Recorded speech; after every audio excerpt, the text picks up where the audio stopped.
Hello बच्चों, कैसे हैं आप सब? पढ़ाई अच्छी चल रही है? हम्म हम्म चलिए, तो आपका अपने चैनल इजी केमिस्ट्री बाय रश्मि नामदेव पर स्वागत है। आप लोग क्या पढ़ रहे हो अभी बताओ? एल्कोहल, फिनॉल एंड ईथर, ठीक है, जिसमें हम लोगों ने एल्कोहल की केमिकल प्रॉपर्टीज़, है ना, जितनी एल्कोहल की रासायनिक अभिक्रियाएं थी वो अब हमने कंप्लीट कर लिया है।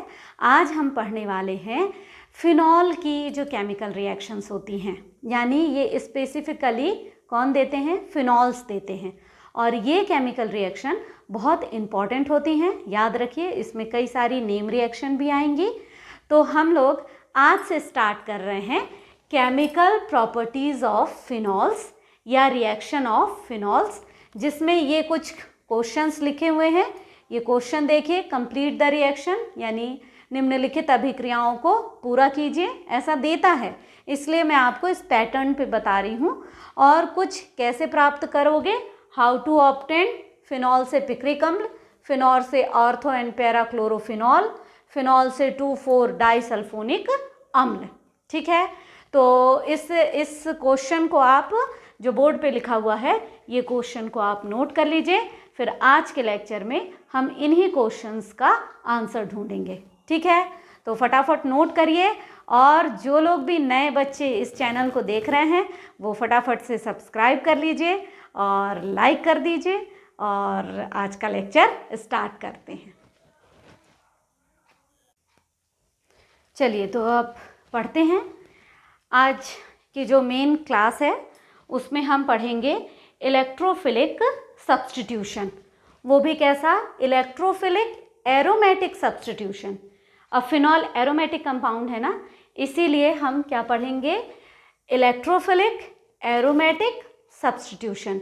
आपको याद होगा इलेक्ट्रोफिलिक सब्स्टिट्यूशन, हाँ, हिंदी में हम क्या बोल रहे हैं? एरोमेटिक इलेक्ट्रॉन रागी प्रतिस्थापन।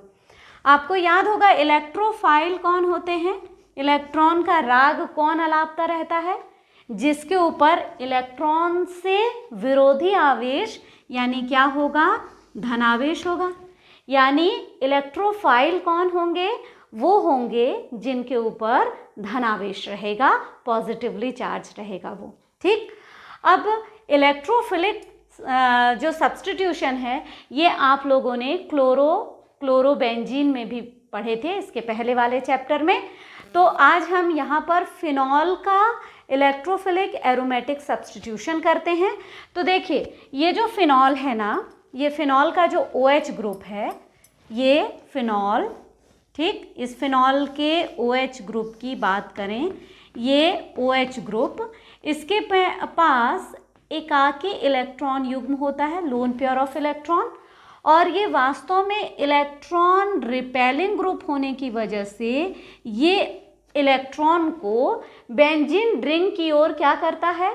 ट्रांसफ़र करता है, जिसके कारण अब आपको ये भी याद होगा कि फिनॉल का एसिडिक नेचर, ठीक है। अगर आपने ये वीडियो नहीं देखा है तो मैं आई कार्ड में उस वीडियो को डाल दूंगी, आप उसको अच्छे से समझ लेना। एसिडिक नेचर के कारण क्या हो रहा है? फिनॉल की एसिडिक नेचर के कारण क्या है? विभिन्न रेजोनेंस बन रहे हैं। रेजोनेंस बन रहे हैं ना, रेजोनेंस आ रहा है ये यहाँ पर, ठीक। एक रेजोनेटिंग स्ट्रक्चर कैसा? देखिए, ये सब आप लोग पढ़ चुके हैं पहले से, इसलिए मैं यहाँ पर अभी बहुत अच्छे से नहीं बता रही हूँ। और यदि आपने थोड़ा सा भी कंफ्यूजन है तो फिनॉल की अम्लीय प्रकृति है ना, इसको आप समझने के लिए क्या करेंगे? वीडियो देखेंगे, ठीक। ये रेजोनेटिंग स्ट्रक्चर होता है। तो ये जो रेजोनेंस या अनुनादी जो संरचनाएं हैं, इससे हमें ये बात तो पता चल गई कि ये जो फिनॉल है, फिनॉल जब इलेक्ट्रॉन को किस दिशा में दिया? इलेक्ट्रॉन्स को जब उसने रिंग की ओर ट्रांसफ़र किया, तो जो फिनॉल के OH समूह के करस्पॉन्डिंग, यानी ये OH समूह है, और OH ग्रुप के करस्पॉन्डिंग यानी इसके अकॉर्डिंग ये कौन सा है? ऑर्थो, ठीक है। और ये कौन सा है यहाँ पर, यहाँ देखिए ये माइनस यहाँ आया, ये माइनस यहाँ आया, ये माइनस कहाँ है यानी यहाँ है, ये कौन सा है पैरा। ठीक है, तो कहने का मतलब ये है कि जो फिनॉल का OH ग्रुप ये नए आने वाले इलेक्ट्रोफाइल को अपने ही बेंजीन रिंग पर ऑर्थो और पैरा पोजीशन पर डायरेक्ट करते हैं, यानी ये OH जो है वह ऑर्थो और पैरा दिशात्मक समूह होते हैं जो नए आने वाले इलेक्ट्रोफाइल को ऑर्थो, देखिए ये ऑर्थो पोजीशन इस तरफ या इस तरफ, और पैरा इन दो जगहों पर वो निर्देशित करता है कि आप आए हैं, अच्छे आए हैं इलेक्ट्रोफाइल, आप जाइए और ऑर्थो पर या पैरा पोजीशन पर जाकर जुड़ जाइए।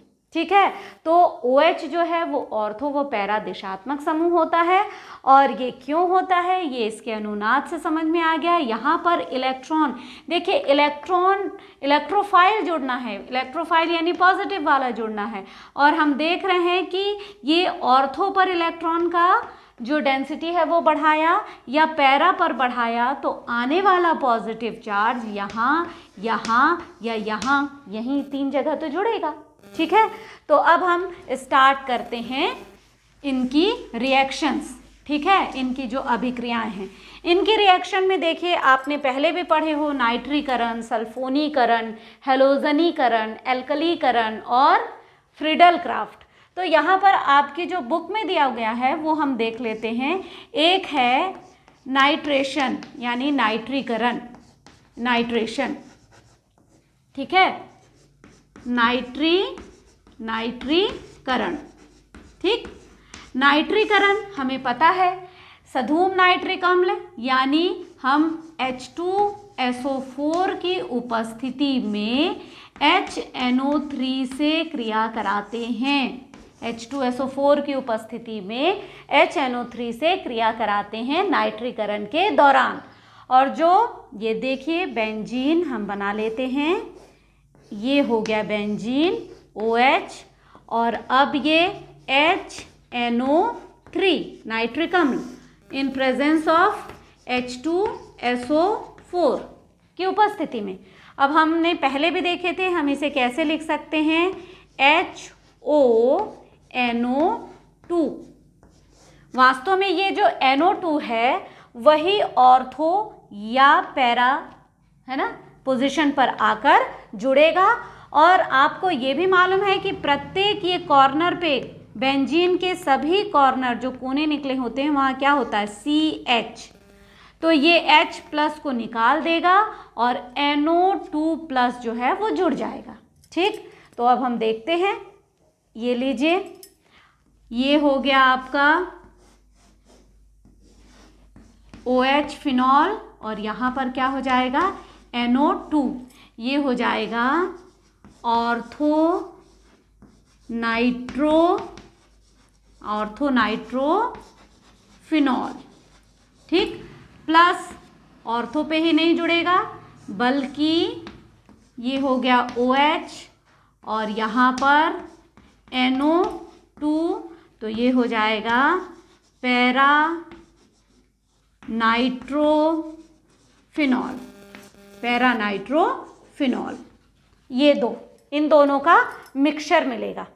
ठीक है, अब हम थोड़ी सी इसकी मैकेनिज्म तो पूरा नहीं है आपके बुक में NCERT में, पर हम थोड़ा सा समझते हैं कि ये HONO2 वास्तव में ये टूटता ऐसे नहीं है, क्योंकि इसका फिर H2SO4 का क्या काम है। अगर हम देखें, देखिए जो H2SO4 वास्तव में H2SO4 आयनित हुआ H प्लस और HSO4 आयन में, है ना, बाइसल्फेट आयन, और ये H प्लस जो आयन जो ये निकला है ये HNO3 के पास जाता है, HNO3, और वास्तव में ये H जुड़ गया। तो अब देखिए हम HNO3, ठीक है, और यहाँ पर क्या हो जाएगा H, और ये H और आकर, देखिए इसको ऐसे समझते हैं, H NO2 और यहाँ पर जो है वो H और O, इसके पास एक और H आता है और पानी के रूप में अलग हो जाता है।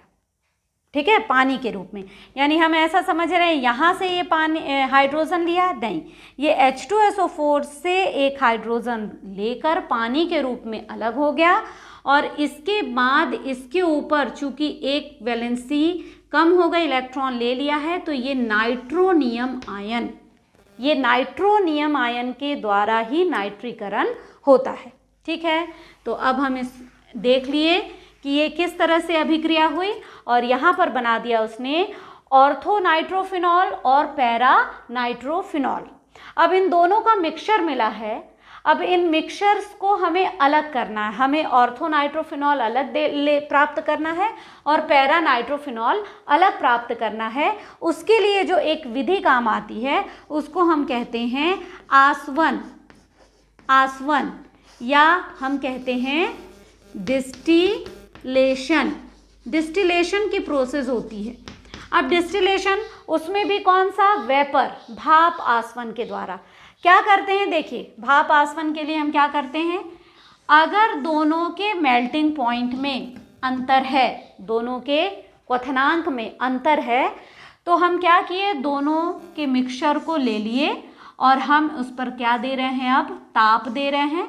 अब ताप देने की वजह से क्या हुआ, जिसका मेल्टिंग पॉइंट कम था वो पहले अलग हो गया और ये अलग होने के बाद हमने क्या किए, उसको एक अलग कंटेनर में रख लिए और इस कंटेनर में जिसका मेल्टिंग पॉइंट अधिक था उसे हम इस कंटेनर में ही बच गया वो, और जो भाप बनी, जो पहले भाप बनी, उसको हमने एक अलग कंटेनर में ले लिया और जो जिसका क्वथनांक अधिक था वो पहले वाले कंटेनर में ही रहा। तो इस तरह से हम दोनों ऑर्थो नाइट्रोफिनॉल और पैरा नाइट्रोफिनॉल को बहुत आसानी के साथ हम क्या कर सकते हैं, सेपरेट कर सकते हैं। ठीक है, अब ये अगर लिख लिया हो तो मैं बताती हूँ कि किसका जो है वो क्वथनांक अधिक होंगे, किसके क्वथनांक कम होंगे। ठीक है, देखिए, अब हमने देखा कि एक है ऑर्थो नाइट्रोफिनॉल, हम इसको ये थोड़ा बड़ा सा बना लेते हैं, ये है O और यहाँ पर ये H, यहाँ जुड़ा हुआ है NO और यहाँ पर एक और O। ठीक है, NO2। होता क्या है कि ऑर्थो नाइट्रोफिनॉल में यहाँ देखिए इसकी विद्युत ऋणात्मकता है ना, इलेक्ट्रोनेगेटिविटी कम है और ज़्यादा है और इसकी कम है, तो ये दोनों आपस में एक वीक इलेक्ट्रोलाइट बॉन्ड, कौन सा bond, H bond, hydrogen bond बना लेते हैं। ठीक है, ये यानी कि जो ऑर्थो नाइट्रोफिनॉल है, ये कौन, ऑर्थो नाइट्रोफिनॉल, ये ऑर्थो नाइट्रोफिनॉल वास्तव में एक ही मॉलिक्यूल में ये आपस में ही क्या किए हैं, इन्होंने हाइड्रोजन बंध बना लिए हैं। ठीक है, आपस में ही हाइड्रोजन बॉन्ड बना लिए। अब ये दूसरे किसी मॉलिक्यूल से इनको कोई मतलब नहीं है। आ रही है बात समझ में, दूसरे किसी मॉलिक्यूल से इनको कोई मतलब नहीं है। लेकिन पैरा नाइट्रोफिनॉल, देखिए ये पैरा नाइट्रोफिनॉल जो है, ये देखेंगे अपन, ये है OH और यहाँ पर है N डबल बॉन्ड O और ये O। ठीक, अब ढेर सारे, एक कंटेनर में ढेर सारे मॉलिक्यूल हैं। अब क्या होगा, ये जो दूसरा है, दूसरा ये हो गया, अच्छा इसको एक काम करते हैं, इसे टेढ़ा लिख देते हैं ना,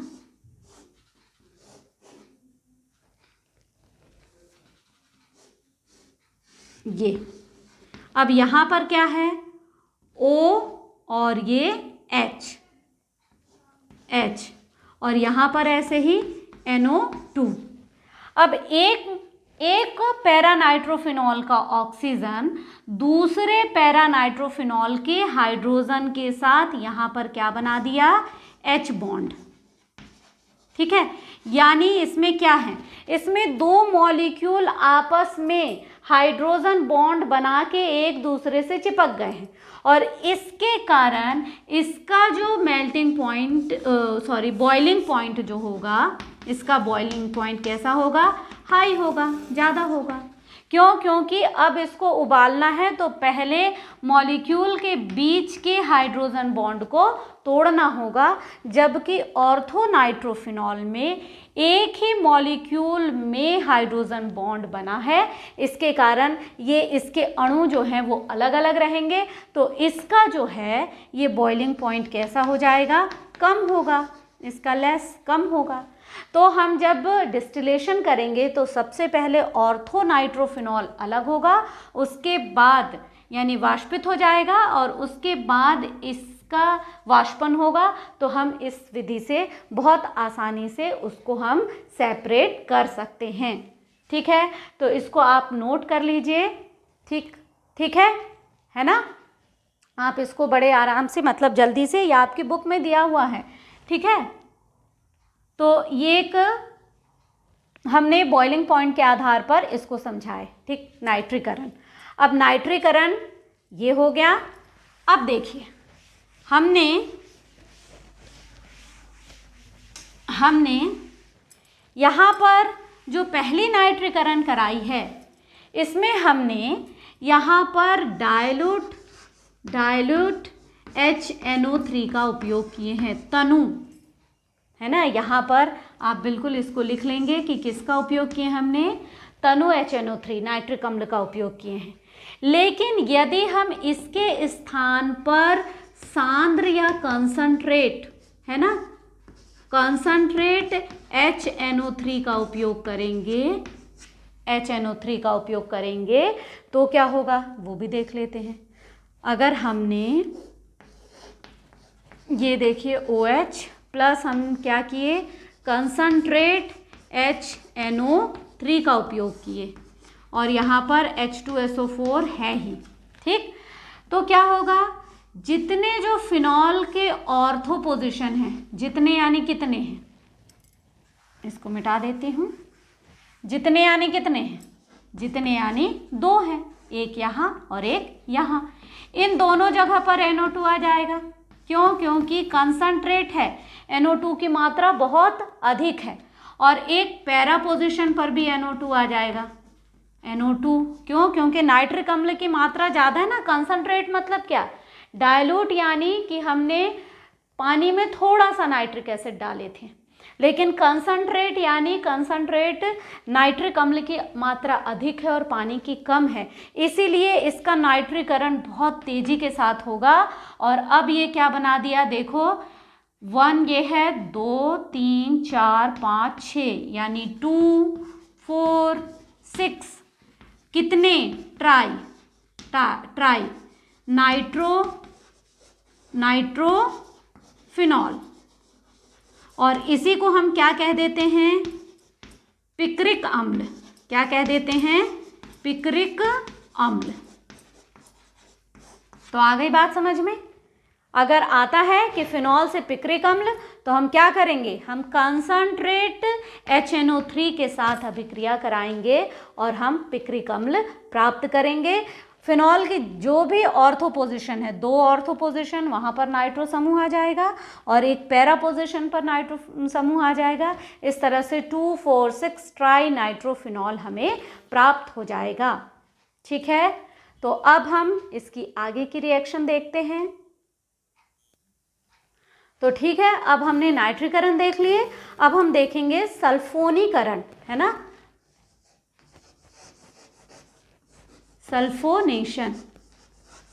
सल्फोनीकरण हम कराते हैं। सल्फोनीकरण हम H2SO4 के साथ कराते हैं, और इसको भी हम कैसे लिखेंगे, HOHSO3। देखिए जोड़ेंगे तो H2SO4। ठीक है, ऐसे। अब देखिए हम सल्फोनेशन करा रहे हैं, हम फिनॉल लिए, फिनॉल का हम OH प्लस हमने क्या किया, हमने H2SO4, पहले हम डाइल्यूट ले लेते हैं, ये डाइल्यूट H2SO4, और जैसे ही अभिक्रिया होगी तो क्या बन जाएगा, फिनॉल के साथ ये देखिए ये H निकला और यहाँ पर ये कौन सा ग्रुप, SO3H यानी ऑर्थो फिनॉल ऑर्थोसल्फोनिक एसिड, और किसका मिक्सचर मिलेगा, ये OH और यहाँ पर SO3H, ये फिनॉल पैरासल्फोनिक एसिड है ना, ये फिनॉल ऑर्थो या 2 है ना, 2 पोजीशन पर सल्फोनिक एसिड है, ऑर्थो सल्फोनिक एसिड, और यहाँ पर ये para phenol para sulphonic acid. ठीक है, ये मिला।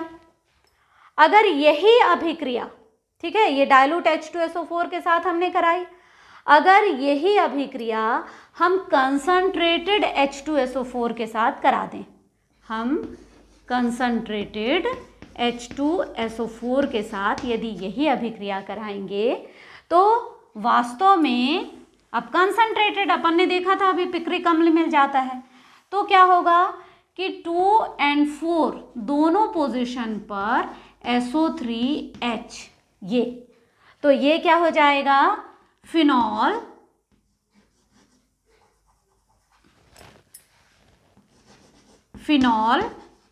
फिनॉल 2,4 डाइसल्फोनिक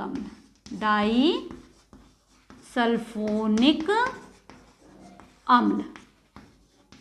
ठीक है, आ गई बात समझ में। और आजकल इसी का उपयोग यानी फिनॉल 2,4 डाइसल्फोनिक अम्ल का उपयोग पिक्रिक अम्ल बनाने के लिए किया जाता है।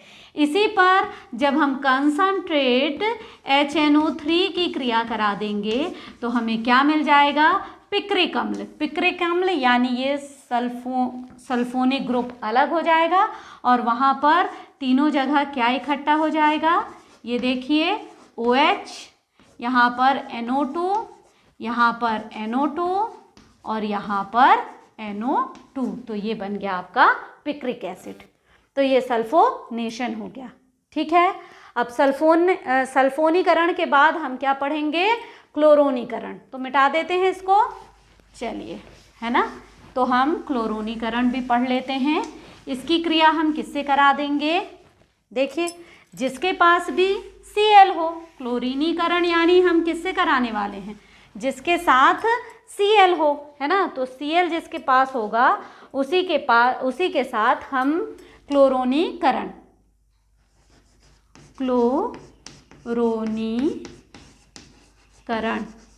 ठीक है, या हम क्लोरीनेशन कराने वाले हैं। किसके साथ कराएंगे, हम क्लोरोफॉर्म ले सकते हैं। ये Cl कितना है, बहुत ज़्यादा है, तो इसमें हम ये ले सकते हैं, या फिर आपकी बुक में यहाँ पर ये भी है CS2, इसकी उपस्थिति में भी हम क्रिया करा सकते हैं। तो वही रिएक्शन होगी जो हमने पहले देखे। ये फिनॉल है, ठीक है ना, ये OH, हमने CH-Cl3 ले लिया, हम CS2 ले लें, और फिर कौन सा दिशात्मक समूह है, OH, पैरा और ऑर्थो, तो यहाँ Cl, तो ये क्या हो जाएगा, ऑर्थोक्लोरोफिनॉल। क्या हो जाएगा नाम इसका, ऑर्थोक्लोरोफिनॉल। और प्लस एक और मिक्सचर मिलता है ना, मिक्सचर मिल जाता है आपको OH, और यहाँ पर फिर क्या हो जाएगा, Cl, तो ये हो जाएगा पैरा क्लोरोफिनॉल। देखिए नाम लिखना बहुत जरूरी है। किसी रिएक्शन में हमें नीचे रिएक्टेंट का, अक्सर आप देखेंगे कि रिएक्टेंट एंड प्रोडक्ट, इसका नाम लिखना बहुत ज़रूरी है। जैसे हम यहाँ बार बार नहीं लिख रहे हैं, लेकिन कई बार क्या होता है केवल रासायनिक अभिक्रिया दीजिए, ऐसा बोला है तो हमें रिएक्टेंट एंड प्रोडक्ट दोनों का नाम लिखना बहुत ज़्यादा ज़रूरी हो जाता है, ठीक है ना। अब देखिए, यदि यही अभिक्रिया, ठीक, यदि यही अभिक्रिया, हम यहाँ पर क्लोरोफॉर्म भी ले सकते हैं, और यदि यही अभिक्रिया हमने ब्रोमीन के साथ करा दी, ठीक, तो यहाँ पर क्या हो जाएगा, दोनों जगह जो है ये जुड़ जाएगा Br, ये Br, यानी जो हमने क्लोरो लिखे हैं, क्लोरो के जगह हम क्या लिख देंगे, ब्रोमो, क्लोरो के जगह ब्रोमो,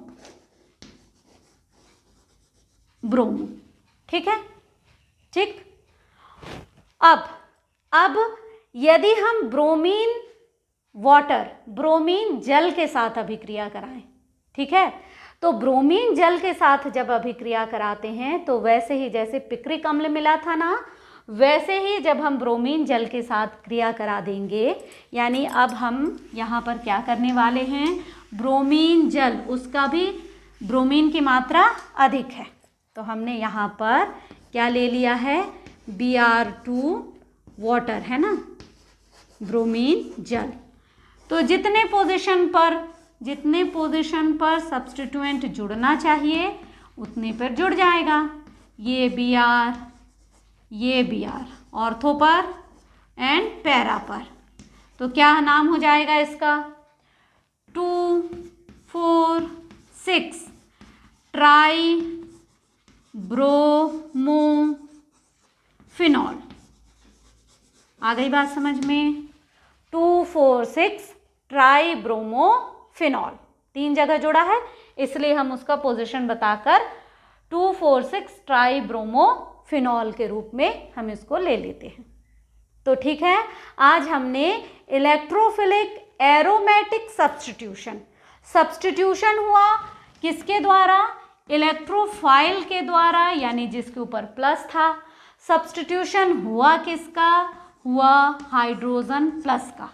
सब्स्टिट्यूशन यानी जो निकलेगा उसके जगह वैसा ही गुण वाला कोई प्रतिस्थापी जुड़ेगा, H+ निकला। और हमने देखिए, हम यहाँ पर वास्तव में Br2, तो ये Br और ये Br, ये विषम विदलन है ना, हेट्रोलाइटिक क्लीवेज, एक माइनस के रूप में और एक प्लस के रूप में। तो यहाँ पर इलेक्ट्रोफाइल क्या है, ब्रोमीनियम आयन, ठीक। Cl के भी जैसे क्लोरीनियम आयन, नाइट्रोनियम आयन, है ना, समझ में आ रही है बात। यानी यहाँ पर प्लस के रूप में जो रहेगा वही इलेक्ट्रोफाइल का उपयोग, यानी के रूप में उपयोग आता है, ठीक है। तो आज की पढ़ाई बस इतनी ही। अब मिलते हैं हम नेक्स्ट फिनॉल के अगली अभिक्रिया में। तो ज़्यादा से ज़्यादा लाइक कीजिए, सब्सक्राइब कीजिए और शेयर कीजिए। बाय।